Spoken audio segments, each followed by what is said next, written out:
بسم اللہ الرحمن الرحیم۔ محترم ناظرین، السلام علیکم۔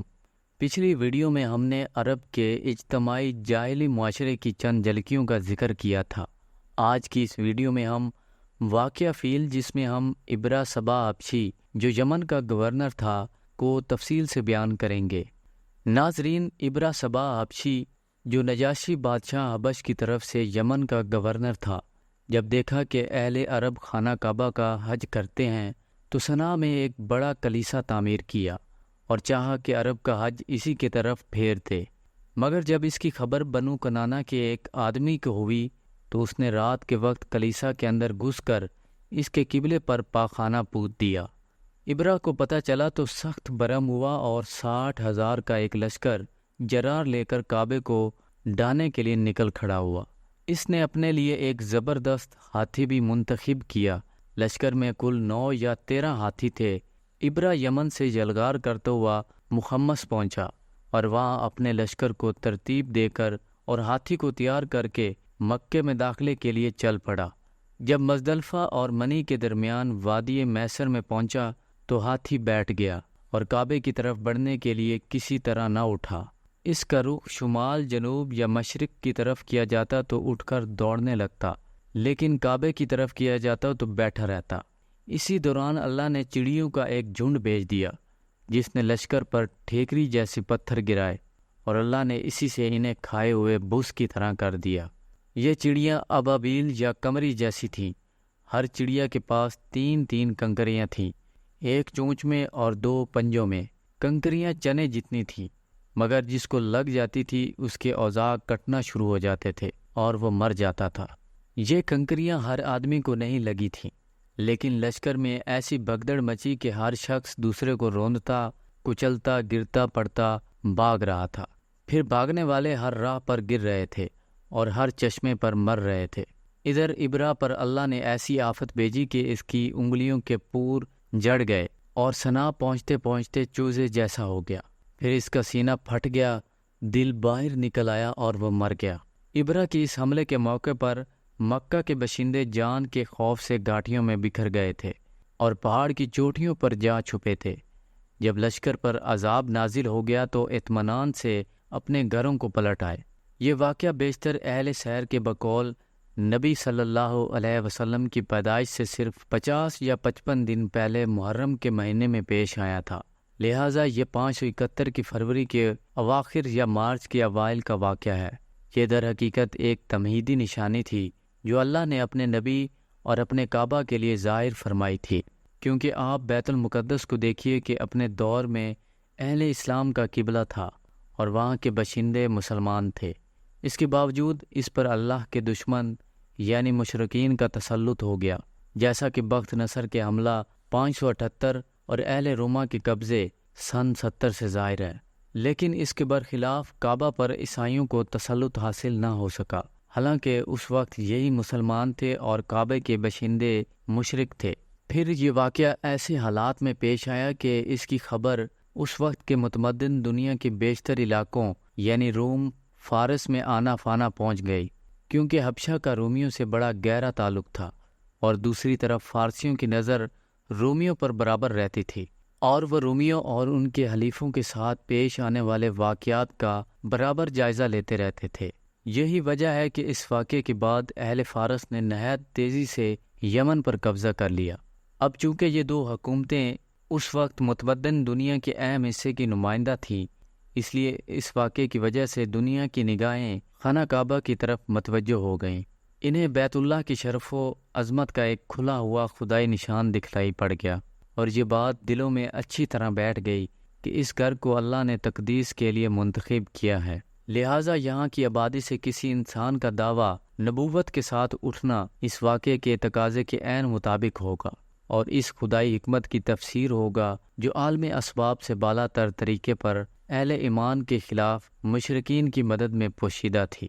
عبد المطلب کے 10 بیٹے تھے جن کے نام یہ ہیں: حارث، زبیر، ابو طالب، عبداللہ، حمزہ، ابو لہب، غداق، مکوم، صفا اور عباس۔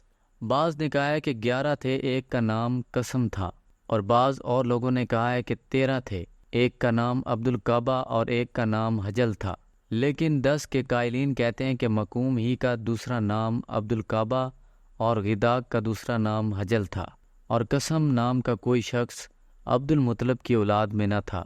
عبد المطلب کی بیٹیاں 6 تھیں، ان کے نام یہ ہیں: ام الحکیم، ان کا نام بیضہ ہے، برا، عاتقہ، صفیہ، عروہ اور امیمہ۔ ان کی والدہ کا نام فاطمہ تھا اور وہ عمرو بن عائد بن عمران بن مخزوم بن تقیزہ بن مرہ کی صاحبزادی تھیں۔ عبد المطلب کی اولاد میں عبداللہ سب سے زیادہ خوبصورت، پاک دامن اور چہیتے تھے اور ذبیح کہلاتے تھے، اور ذبیح کہلانے کی وجہ یہ تھی کہ جب عبد المطلب کی لڑکوں کی تعداد پوری 10 ہو گئی اور وہ مکتبہ بچاؤ کرنے کے قابل ہو گئے تو عبد المطلب نے انہیں اپنی نظر سے آگاہ کیا۔ سب نے بات مان لی۔ اس کے بعد عبد المطلب نے قسمت کے تیروں پر ان سب کے نام لکھے اور حبل کو کیم کے حوالے کیا۔ کیم نے تیروں کو گردش دے کر قرہ نکالا تو عبداللہ کا نام نکلا۔ عبد المطلب نے عبداللہ کا ہاتھ پکڑا، چھری لی اور ذبح کرنے کے لیے خانہ کعبہ کے پاس لے گئے، لیکن قریش اور خصوصاً عبداللہ کے ننیال والے یعنی بنو مخزوم اور عبداللہ کے بھائی ابو طالب آڑے آئے۔ عبد المطلب نے کہا، تب میں اپنی نظر کا کیا کروں؟ انہوں نے مشورہ دیا کہ وہ کسی خاتون عرافہ کے پاس جا کر حل دریافت کریں۔ عبد المطلب ایک عرافہ کے پاس گئے۔ اس نے کہا کہ عبداللہ اور 10 اونٹوں کے درمیان قرعہ اندازی کریں، اگر عبداللہ کے نام قرعہ نکلے تو مزید 10 اونٹ بڑھا دیں۔ اس طرح اونٹ بڑھاتے جائیں اور قرعہ اندازی کرتے جائیں یہاں تک کہ اللہ راضی ہو جائے۔ پھر اونٹوں کے نام قرعہ نکل آئے تو انہیں ذبح کر دیں۔ عبد المطلب نے واپس آ کر عبداللہ اور 10 اونٹوں کے درمیان قرعہ اندازی کی، مگر قرعہ عبداللہ کے نام نکلا۔ اس کے بعد 10 اونٹ بڑھاتے گئے اور قرعہ اندازی کرتے گئے، مگر قرعہ عبداللہ کے نام ہی نکلتا رہا۔ جب 100 اونٹ پورے ہو گئے تو قرعہ اونٹوں کے نام نکلا۔ اب عبد المطلب نے انہیں عبداللہ کے بدلے ذبح کیا اور وہیں چھوڑ دیا۔ کسی انسان یا درندے کے لیے کوئی رکاوٹ نہیں تھی۔ اس واقعے سے پہلے قریش اور عرب میں خون بہا کی مقدار 10 اونٹ تھی، مگر اس واقعے کے بعد 100 اونٹ کر دی گئی۔ نبی صلی اللہ علیہ وسلم سے ارشاد مروی ہے کہ میں 2 ذبیح کے اولاد ہوں، ایک حضرت اسماعیل علیہ السلام اور دوسرے آپ صلی اللہ علیہ وسلم کے والد عبداللہ۔ حضرت عبد المطلب نے اپنے صاحبزادے عبداللہ کی شادی کے لیے حضرت آمنہ کا انتخاب کیا، جو وہب بن عبد مناف بن زارہ بن کلاب کی صاحبزادی تھیں اور نسب اور رتبے کے لحاظ سے قریش کی افضل ترین خاتون شمار ہوتی تھیں۔ ان کے والد نسب اور شرف دونوں حیثیت سے بنو زہرہ کے سردار تھے۔ وہ مکہ ہی میں رخصت ہو کر حضرت عبداللہ کے پاس آئیں، مگر تھوڑے عرصے بعد عبداللہ کو عبد المطلب نے کھجور لانے کے لیے مدینہ بھیجا اور وہ وہیں انتقال کر گئے۔ بعض اہل سیرت کہتے ہیں کہ وہ تجارت کے لیے ملک شام تشریف لے گئے تھے۔ قریش کے قافلے کے ہمراہ واپس آتے ہوئے بیمار ہو کر مدینہ اترے اور وہیں انتقال کر گئے۔ تدفین نابغہ جاتی کے مکان میں ہوئی۔ اس وقت ان کی عمر 25 برس تھی۔ اکثر مورخین کے بقول ابھی رسول اللہ صلی اللہ علیہ وسلم پیدا نہیں ہوئے تھے۔ البتہ بعض اہل سیرت کہتے ہیں کہ آپ صلی اللہ علیہ وسلم کی پیدائش ان کی وفات سے 2 ماہ قبل ہو چکی تھی۔ جب ان کی وفات کی خبر مکہ پہنچی تو حضرت آمنہ نے نہایت درد انگیز مرثیہ کہا، بطحہ کی آغوش ہاشم کے صاحبزادے سے خالی ہو گئی۔ وہ بانگ و خروش کے درمیان ایک لہد میں آسودہ خاک ہو گیا۔ اسے موت نے ایک پکار لگائی اور اس نے لبیک کہہ دیا۔ اب موت نے لوگوں میں ابن ہاشم جیسا کوئی انسان نہیں چھوڑا۔ کتنی حسرت ناک تھی وہ شام جب لوگ انہیں تخت پر اٹھائے لے جا رہے تھے۔ اگر موت اور موت کے حوادث نے ان کا وجود ختم کر دیا ہے تو ان کے کردار کے نقوش نہیں مٹائے جا سکتے۔ وہ بڑے دانا اور رحم دل تھے۔ عبداللہ کا کل ترکہ یہ تھا: 5 اونٹ، بکریوں کا ایک ریوڑ، ایک حبشی لونڈی جن کا نام برکت تھا اور کنیت ام یمن۔ یہ وہی ام یمن ہے جنہوں نے رسول اللہ صلی اللہ علیہ وسلم کو گود کھلایا تھا۔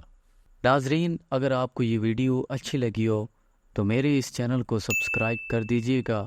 ملتے ہیں اگلی ایک اچھی سی ویڈیو میں، تب تک کے لیے دیجیے اجازت۔ اللہ حافظ۔